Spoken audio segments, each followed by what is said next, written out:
तो नमस्कार, मैं आर्टिस्ट आनंद एक बार फिर से आपका स्वागत करता हूं अपने इस यूट्यूब चैनल में, जिसमें हम लोग चर्चा करते हैं इंडियन रेलवे एस्टेब्लिशमेंट रूल्स के बारे में।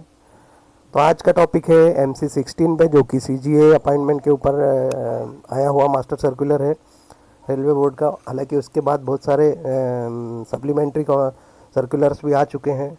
तो मैं इस वीडियो के मतलब इस वीडियो में जो जो MC-16 है उसके बारे में हम लोग चर्चा करेंगे। और उसके बाद में मेरे टेलीग्राम चैनल पर आप जाकर इसके जो जितने भी सप्लीमेंट्री सर्कुलर्स आए हैं उनकी एक लिस्ट रहेगी। वहाँ से आप उनको डाउनलोड करके वहाँ से उनके बारे में लेटेस्ट अपडेट भी वहाँ से आप पढ़ सकते हैं, स्टडी कर सकते हैं। तो चलिए, इस वीडियो में MC-16 के बारे में ही हम लोग पढ़ेंगे, जो बेसिक CGA अपॉइंटमेंट के ऊपर सर्कुलर है। तो चलिए स्टार्ट करते हैं इस वीडियो को। और ये लास्ट वीडियो रहेगा MC-16 का। उसके बाद हम लोग कोई नए चैप्टर पे चर्चा करेंगे। तो इसमें हम लोग चर्चा करेंगे कंपिटेंट अथॉरिटी और डिपेंडेंट ऑफ द फैमिली। चलिए वीडियो को स्टार्ट किया जाए। तो इसमें अथॉरिटी कंपिटेंट कौन रहेगा टू मेक अपॉइंटमेंट और CGA? तो अथॉरिटी कंपिटेंट रहेगा the power make appointment on compassionate ground vested to the general manager, है ना। लेकिन जनरल मैनेजर क्या करेंगे कि वो रीडिलीगेट कर सकते हैं अपने पावर को, तो DRM को, डिविजनल लेवल पे DRM को कर सकते हैं। And also head of extra divisional unit, जो कि लेवल 1 के लिए इन सच कंट्रोल ही में impose exercise the power of those authority. और लेवल 1 में अगर कोई करना है तो एक्स्ट्रा डिविजनल यूनिट जो रहती है वर्कशॉप वगैरह रहते हैं, उनको वो अपने पावर को रीडिलीगेट कर सकते हैं। ओवरऑल देखा जाए तो GM ही रहते हैं उसके लिए, अपॉइंटमेंट के लिए। और in case of group C post, the power may be exercise by chief personnel officer in consultation with the head of the department concern. ठीक है, जो ग्रुप C पोस्ट के लिए रहेगा, पावर में भी एक्सरसाइज किया जा सकता है CPO, chief personnel officer, CPO के द्वारा। And head of the department से तो कंसल्ट रहेगा ही।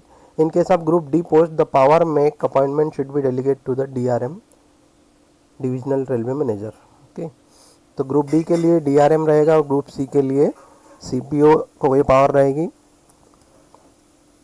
जनरल मैनेजर में also exercise power in regard to appointment of dependent of gazetted officer. जो गजेटेड ऑफिसर्स हैं उनका अगर CGA, उनके बच्चों वार्ड का अगर CGA अपॉइंटमेंट होना है तो उस कंडीशन में GM को पावर रहेगी, जिसका कि रिक्रूटमेंट किया जा सकता है office clerk, ticket collector, commercial clerk आदि में। तो ये था कंपिटेंट अथॉरिटी के बारे में। अब प्रायोरिटी देखी जाएगी। प्रायोरिटी तो जो दोस्तों जो कंपैशनेट ग्राउंड पे अपॉइंटमेंट होते हैं, उनमें जो कंपैशनेट के जो केस बनते हैं उनको एक प्रायोरिटी दी गई है रेलवे के द्वारा।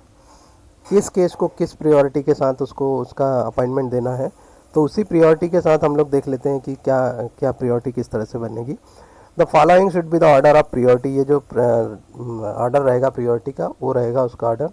तो पहला रहेगा कि अगर कोई एम्प्लॉय है जो परमानेंटली क्रिपल हो जाता है, डाई हो जाता है इन कोर्स ऑफ ड्यूटी, मतलब ऑन ड्यूटी अगर एक्सपायर होता है या परमानेंटली क्रिपल्ड होता है, तो उस कंडीशन में उसको प्रायोरिटी 1 दी जाती है और उसका अपॉइंटमेंट किया जाना होता है 1 महीने के भीतर, कोशिश की जाती है। Dependents of the employee who die in harness. Die in harness का मतलब हो गया ड्यूरिंग द सर्विस, रिटायरमेंट होने से पहले उसकी डेथ हो जाती है, चाहे वो भले ऑफ ड्यूटी हो। And as a result of railway or other accident when off duty, जब भी चाहे रेलवे से डिपेंड उसका एक्सीडेंट हो, चाहे अदर कोई भी इंसिडेंट हो जिसमें उसकी डेथ हो गई हो, तो उस कंडीशन में उसको बोला जाता है डाई इन हार्नेस, मतलब सर्विस के दौरान मृत्यु। तीसरा केस हो जाता है, 3rd नंबर प्रायोरिटी आती है डिपेंडेंट ऑफ द एम्प्लॉय। अब तीसरे कंडीशन में आ जाएगा कि डिपेंडेंट्स ऑफ द एम्प्लॉय रहेंगे die in service are totally incapacitated while in service irrespective of the period of service left to reach the annuation of earning retirement benefit in full. Die in service, service के दौरान मर जाते हैं, totally इनकेपेसिटेट हो जाते हैं, while in service irrespective of the period of service left to reach the, मतलब इसमें ये नहीं देखा जाए कि इसकी सर्विस कितनी बची थी सुपर एन्यूएशन के लिए, or for earning benefit in full or, या फिर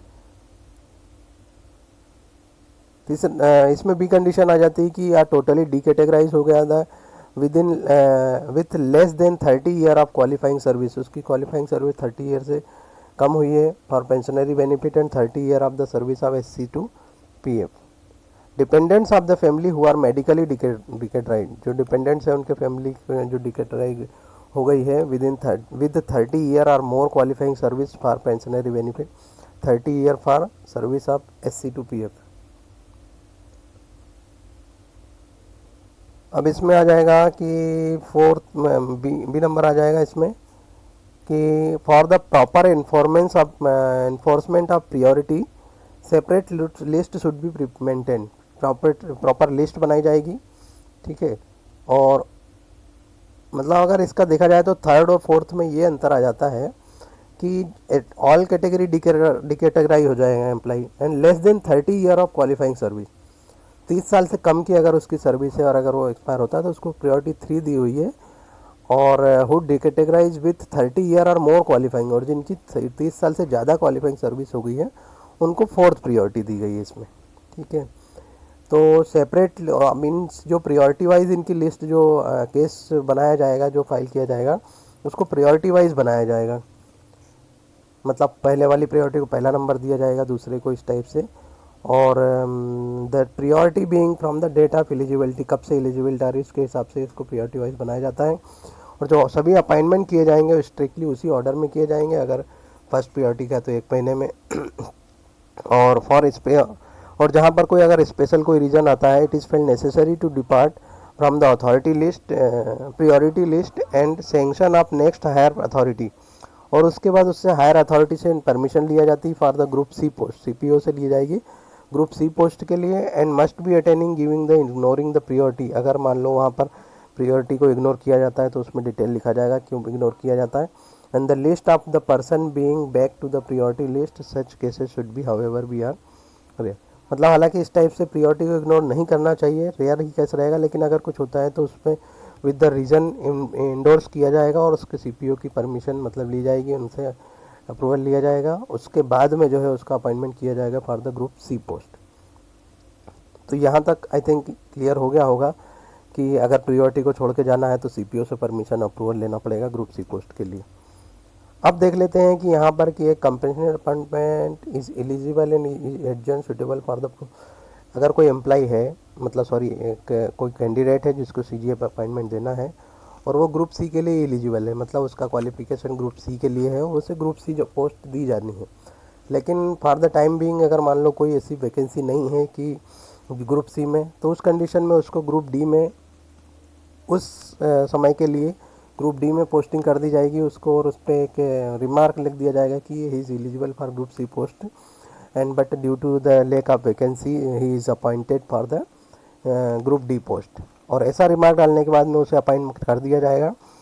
लेकिन the case should be satisfied with the competent authority के द्वारा, अप्रूवल ऑफ कॉम्पिटेंट अथॉरिटी लिया जाएगा, उसमें देखा जाएगा कि वो केस से संतुष्ट है कि नहीं, मतलब उसे जॉब उसी समय चाहिए, ऐसी कुछ कंडीशन रहती है तो उसी कंडीशन में ऐसा किया जा सकता है। और लेकिन जैसे ही ग्रुप डी मतलब ग्रुप सी में वैकेंसी होगी उसको फिर वहाँ से पुटअप करके और अगली जगह पर उसे ग्रुप सी पोस्ट में उसे अपॉइंट कर दिया जाएगा। लेकिन उसके लिए क्या करेगा, need immediately and he is considered vacancy group C early as possible as, और उसमें फिर से अप्रूवल लिया जाएगा कॉम्पिटेंट अथॉरिटी का।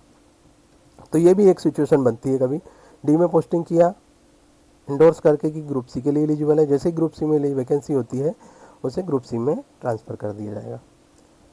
अब इसमें देख लेते हैं, ज़्यादातर यही क्वेश्चन पूछा जाता है कि ये time limit for 1 month for the priority one का जो केस है जिसमें कि इन कोर्स ऑफ ड्यूटी डेथ होती है या फिर क्रिपल्ड होता है परमानेंटली, उस कंडीशन में उसको 1 महीने में अपॉइंटमेंट, और बाकी के जो केसेस रहेंगे 2, 3 और 4 के उनमें जाएगा 3 महीने के अंदर जो है उनको अपॉइंटमेंट देना होता है।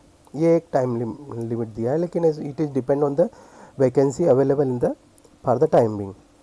And compassionate appointment for the ward और विडो ऑफ कैजुअल लेवल, इसमें इस कंडीशन ये भी होती है कि कंपेशनेट अपॉइंटमेंट दिया जाता है वार्ड को या उसके विडो को कैजुअल लेबर के। तो कैजुअल लेबर की अगर death in course of duty होती है या फिर क्रिपल होता है, उसी कंडीशन में उसे अपॉइंटमेंट दिया जाता है, अदरवाइज कोई कंडीशन नहीं है उसकी। और इसके लिए GM सर का पर्सनल अप्रूवल होना होता है, ओके। और जो है वार्ड और विडो को ही मिलती है उसकी डिक्रेशन ऑफ द GM सर। और साथ ही साथ ये जो GM सर जो रहेंगे अपना पावर किसी को डिलीगेट नहीं कर सकते हैं। The power should be exercise judicially keeping in the view of particular need to contain the total casual labour force. और ये था दोस्तों मेरा मास्टर सर्कुलर 16 के ऊपर वीडियो, करीब 3-4 पार्ट में बनाया इसको। तो इसके बाद में बहुत सारे मतलब सप्लीमेंट्री सर्कुलर्स आए हैं, तो मैं इस वीडियो को, इसके जो मास्टर सर्कुलर 16 है, इसको मैं पूरा जो है कॉपी करके और अपने टेलीग्राम चैनल पर डाल देता हूँ। वहाँ पर आप ये मास्टर सर्कुलर तो पढ़ ही पाएंगे PDF फॉर्म में, साथ ही साथ उसमें सारे सर्कुलर की लिस्ट है जो भी बाद में आए हैं। तो अब अगर आपको कोई चीज़ डाउट हो या कोई चीज़ इस सर्कुलर में नहीं समझ में आ रही है, तो आप उसके बारे में जो सप्लीमेंट्री सर्कुलर आया है आप उसको पढ़ सकते हैं, वहाँ से अपना नॉलेज अपडेट कर सकते हैं। तो दोस्तों आप टेलीग्राम चैनल ज्वाइन कर लीजिए, वहाँ पर इसकी PDF मिल जाएगी। मिलते हैं नेक्स्ट वीडियो में, तब तक के लिए मैं फिर से वही कहूँगा कि दोस्तों अगर आपको वीडियो पसंद आती है तो लाइक शेयर सब्सक्राइब करें, ताकि दूसरे लोगों को भी कम से कम एक थोड़ी अवेयरनेस मिले, कोई थोड़ा सा उस फील्ड में थोड़ा इंटरेस्ट दिखाएगा जिनको इंटरेस्ट रहेगा। तो उससे क्या होगा कि एक अपडेट रहेगा एम्प्लॉई अपने नॉलेज के बारे में, कभी ना कभी उसको इस चीज़ की ज़रूरत पड़ सकती है, या कभी किसी और को गाइड करने के लिए भी उसको हेल्पफुल हो सकता है।